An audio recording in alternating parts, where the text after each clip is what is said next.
And good evening to you from wherever you are joining us. This is Mayegun Live.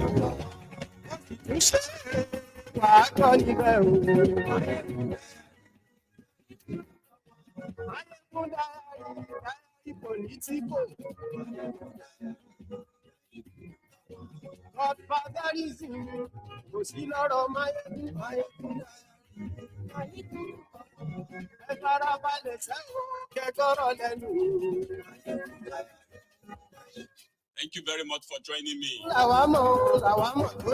Please read the caption of this broadcast. Read beyond the caption. Like it, share it. Invite your friends, invite your not so friendly friends, and tell all of them that Mayegun today. Tonight's program is going to be a random one. I mean, random, conversation, so to say. It may be a little bit different from what you are used to. Because we just want to address the elephant, the big elephant in the room. A very dark country in soul and in spirit. It is likened to that of our Sunday sermon, the No Oats Bar session. Sometimes the truth can be too hot for some of you to handle, including those of you who love to be politically correct. And you will love things not to be said so bluntly. So if you cannot handle it, please, I advise you should check out and you can join us some other time. Just want to address the big elephant in the room. Our biases that a lot of us don't like to be spoken about. Our collaboration, our collusion in making this contraption, right, a very dark country. It's not a compliment.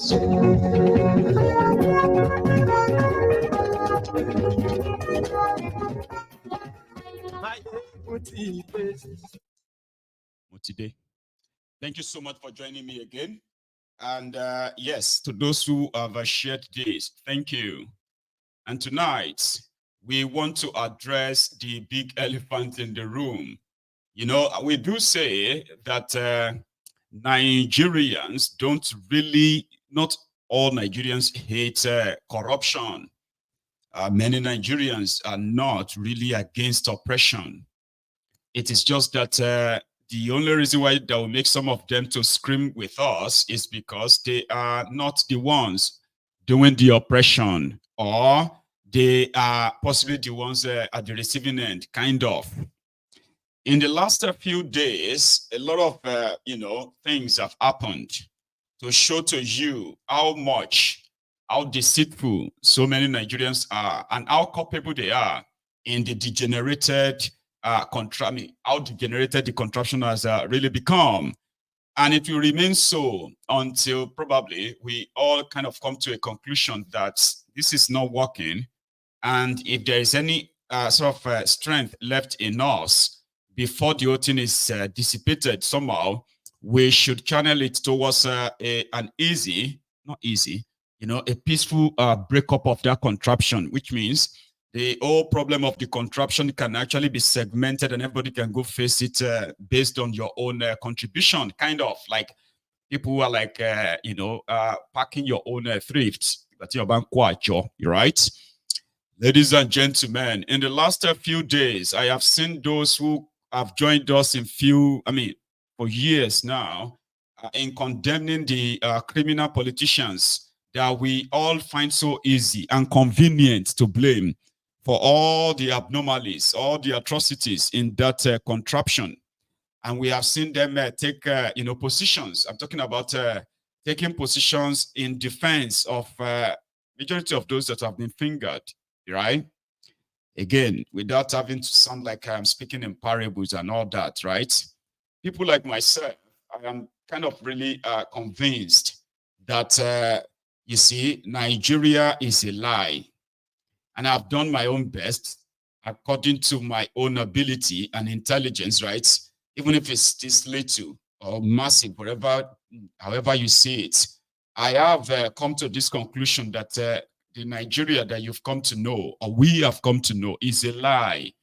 And everyone is trying to live that lie because somehow, if they have to take in the truth, it tends to be too much for them to take in. The truth about Nigeria is that, number one, nobody really loved that country because it wasn't really a country to start with. And when you dig deeper and dig further, you will see the biases of everyone that is still trying to cling on to the contraption and try to blackmail others to accept or take same, step.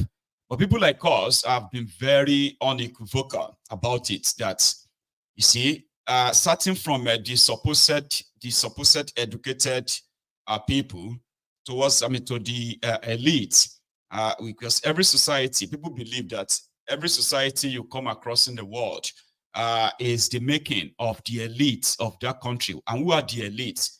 These are the class of people who are in the academia, those who are in the, in the business, those who are also in the scientific research and all that stuff, including the political class. These are considered the elites, those who make up the society. If the society is going to be a just society, or if it is going to be an unjust one. So to those who parade themselves as elites in Nigeria, it is obvious that these are a bunch of dirtiest, stinking class of people that have created a country or superintended a country that is considered a total shithole, where the citizens are merely existing and not living at all. Injustice in Nigeria can be said to be, democratized in a way, because that's our reality today, right? No one is really spared. But within that same unjust society, there are those who want to keep it that way because it works for them that way. When you seek justice in their judiciary, it is always for the highest bidder. When you look at the political class that were supposed to actually be representing the people, then you realize that they represent no other but themselves. Then when you now look at the victims of the misgovernance in that same contraption, then you also realize that they too are kind of biased in the level that they have their expectations. So they choose where and what, like cherry pick, where and what they think is right and wrong and all that. So the last 24 hours, if we have to narrow it down, sort of, bring to fore again the, the rot in a system, in a country that a lot of people continue to lie to us that all the problem we have is the leadership, the political class, that meanwhile, everyone is just trying to protect their own. Nigeria is a place where you are easily advised. All you need to do is at least make money. After making money, right, you can get away with anything and everything. You do not run a society that way other than a banana republic, okay? A young man raised an alarm, which actually showed to us the institutional decay. It is not new, of course, but at the same time, it has also brought to fore the biases of the oppressors and the oppressed. How many of us are so comfortable, right, with a degenerated country, and yet somehow we want a working country. I am saying we here because this time around, so many of us on this platform will say, they do wish that Nigeria work, but how do you want a country to work when those who are supposed to uphold the ethic, the law, the rule of law of that same place are the ones that are bending it? A country where you have seen elites, educated people, including including lawyers who have stood up to defend a drug dealer, a drug baron who became their president. You've seen judges who have looked away, where evidences have been presented to them, they looked away because they do not want to rock the boat. And you have also seen those who joined us in condemning the rot in the society. Meanwhile, they are actively involved in bending the law, in bending the rule. Depends on those who can pay the price. then we are in a way hoping that one day that contraption will work. And people like us says, no, it won't. You don't run a society this way and then expect a magic, because you are, I mean, Nigeria, for example, Nigeria is what all of you have made of her. So if you expect some aliens to come from somewhere to come and make it, I mean, change it, then that simply means that you are living a lie that we also know that Nigeria is. Nigeria is what? Is a lie. A young man was accused of money laundering, and that is Bobrisky. And then the entire system sort of, did everything to cover it up. And at the same time, somebody kind of raised an alarm on it, only for some people who feel so powerful begin to kind of throw their weight here and there, throw their names here and there to intimidate that same young man. Also, those who are the victims of oppression in Nigeria themselves are indeed already taking sides. I mean, I said something on this afternoon when I was doing this my short, broadcast on my Facebook, and I said that you see, Nigeria is a place whereby they blame the victims, condemn the victims, even where they are oppressors.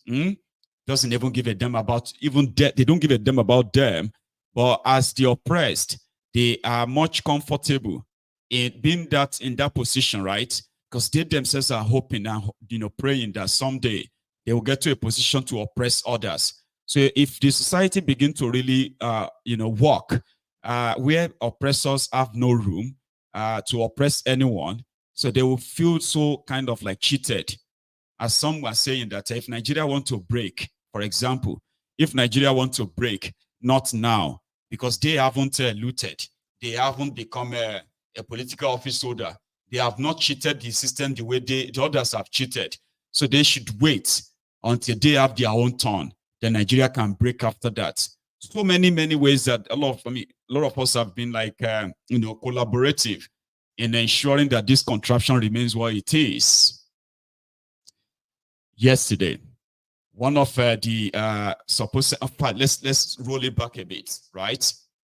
The young man ran foul of the law, and his own godfathers told him that they could bend the law for him. Right, and they did bend the law for him.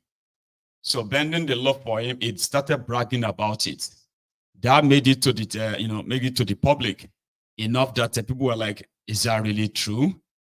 Then, rather than just probably probe further, get to the root of the matter that in this same place that some of you think you could make work, all this is happening. How about you kind of dig it further and get to know those who have bent this rule or bent this law?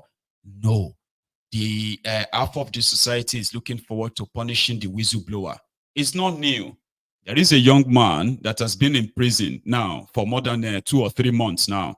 What was his offense? He is called, popularly known as a pedomedia or so, right? Now, this young man has always been like blowing the whistle on the institutional corruption, including, the government corruption. And guess what? The Nigerian Dokwemu Stupid Service, DSS, tracked him down and then arrested him, and like he is the criminal. Because according to them, the expose this young man has been releasing could cause an embarrassment, or it's been causing an embarrassment to some criminals who have been carrying out this kind of financial crimes and other crimes within the system, using their own positions in the public, right? Again, to bend the law to their own, favor. Rather than go after the criminals, right? They went after the whistleblower, and the whistleblower has been in prison. And they finally took him to a judge. He appeared in front of a judge in Nigeria, and guess what? That same judge actually slammed him into prison because his actions are illegal. It is illegal to expose corruption. It is illegal to expose corrupt people. It is illegal in Nigeria, right? To blow the whistle on the criminals, especially if they are in government. So they locked him up for months now. I heard that today. He has been given a bail, a 5 million naira bail. And guess what?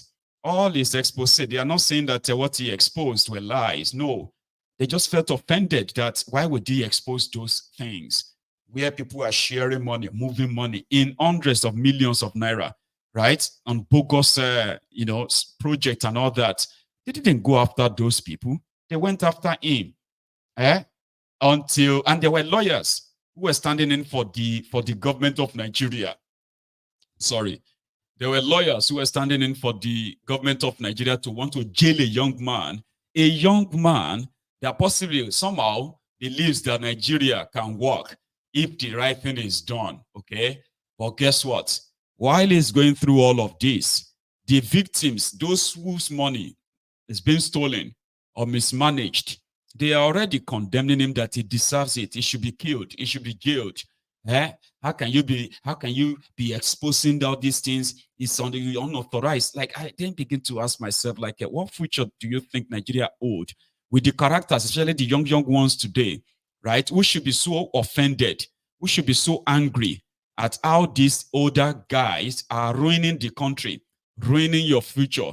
They are not upset because they are waiting for their turn too. So they were actually like happy that their DSS found him, right?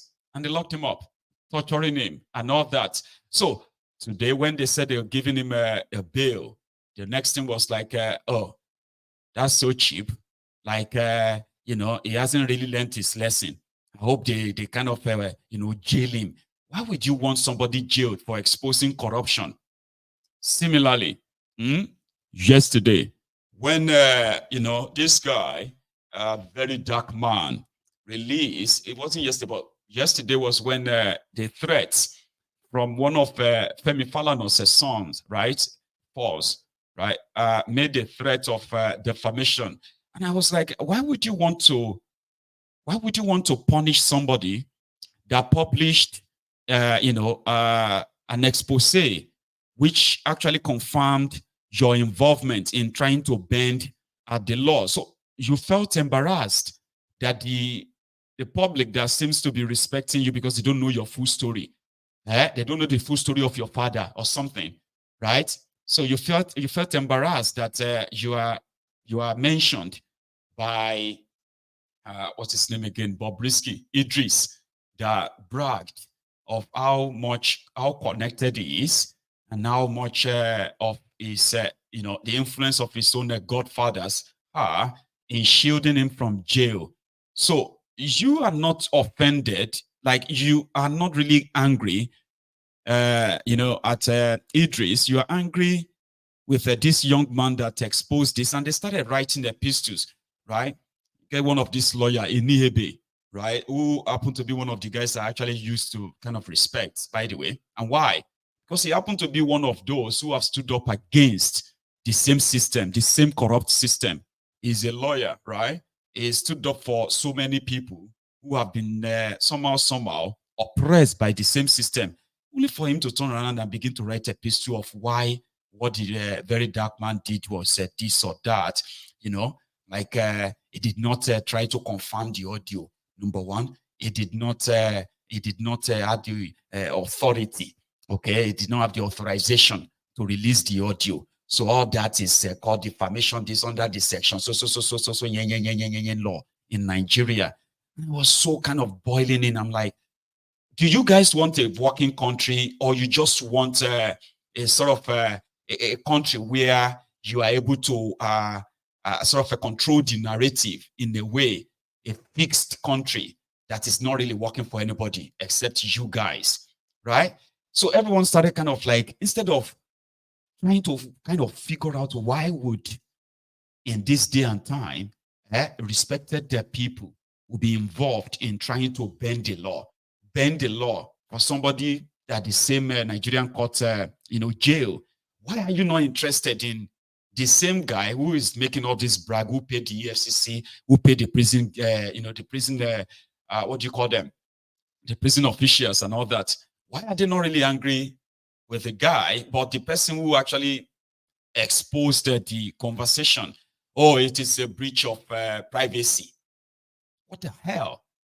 Then on social media, they're already oppressed, impoverished, finished, enslaved Nigerians, voluntary slaves. The moment they heard the name, you don't go tackle. I mean, you don't pass your boundary.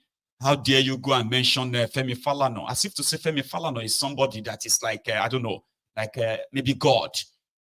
And he's so irritating enough that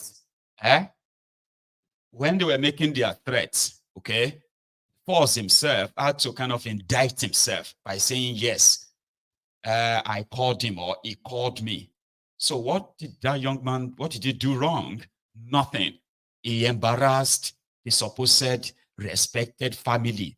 So I am inclined to kind of, because I never really see them as supposedly respected family per se, okay? They are lawyers. And you will say, well, I don't know why you would have so much respect for Nigerian lawyers in a country where you'll be wondering, why are people reading law in a lawless country? So in his threat, he agreed, he kind of confirmed that indeed they had a conversation. He had a conversation with Bobrisky. Okay, you had this conversation with Bobrisky, but you are calling the audio fake. Does that make any sense to anybody? Then Falana was threatening. His father, the father is threatening, the son is threatening. Until they figure out that, no, I don't think this is going to work. Only for another person to come up this morning. They say her name is Folake Falana. What the fuck is Falana? In a contraption in Nigeria, in a criminal den like that. Some of you, in fact, if you take a look at where law really works, people like Falana probably should also be standing. He should either have served jail time or he should be in jail himself in his role, covertly and overtly in the destruction of that Nigeria. You know that if you remember some of those who probably were lawyers to Donald Trump, let's use that. There's a guy called, Giuliani or so. He was one of the strong, lawyers, who were like working for Donald Trump. This young man, this old man had his, his law license revoked, and he had a jail term, slammed on him. People like Falana can only function and called human rights activists, human rights this or that in Nigeria. Fear on him, good for him, okay? He is the friend of the oppressors. He's also the friend of the oppressed. So you can play both sides. And therefore, his family actually feels like they are really, really big something, right? That if you say, if they feel like, if they want to punish you, like if you want to say anything about them, you have to be very careful what you say about them. There are families like that too in Nigeria because they are lawyers, right? Rich and then what? So if you say something that they don't really kind of like, right? They have the power to use that, their law, this law, that. To what? To jail you. So that's where we're going to start this evening. Because, yeah, that's where my rant is. I said it's random, didn't I? So one Folake Falana, the daughter of Femi Falana, they say we are from the family of lawyers. So if you don't apologize to us, right, then we will meet in court. And I love this. For this young man, his response. That's what we're going to start. All right. So I'm just waking up now, and then I open my Instagram. The first thing I saw is a post on Gossip Mill from Femi Falana's daughter, Fal's sister, where she said, "Seeing you have refused to do the needful, see you in court. My dad, Femi Falana, never met Bobrisky. We don't need his money. Bobrisky only called my brother Fals to beg him for money to be moved to VIP cell. My sister, this thing you just posted now is what would have been posted earlier, so that we can all join hand and face the corruption that was revealed." You understand? It's amazing how people went from corruption and people are coming for me that exposed the corruption. You understand? It's just crazy. A recording that exposed a lot of atrocities that might have been going on for a long time that we just discovered. Do you understand? Imagine Bobrisky on a call saying that he paid 15 million naira to EFCC to drop the money laundering charges. That should be disturbing to all Nigerians, for crying out loud. Imagine Bobrisky saying that instead of taking him to the prison, one godfather called that they should give him an apartment outside the prison. That is disturbing and worrisome. You understand? To think that some people that we thought were persecuted at the pit, they are outside chilling. Do you understand? To think, are you people even understanding the problem that inside that thing that was released? But instead of us joining hands to fight this corruption against these agents or this agency that have partook in a corruption, you are coming for me. You understand? Because he said, okay, your father's name was mentioned. Was your father's name not in the recording? Now me chook Femi Falanas name.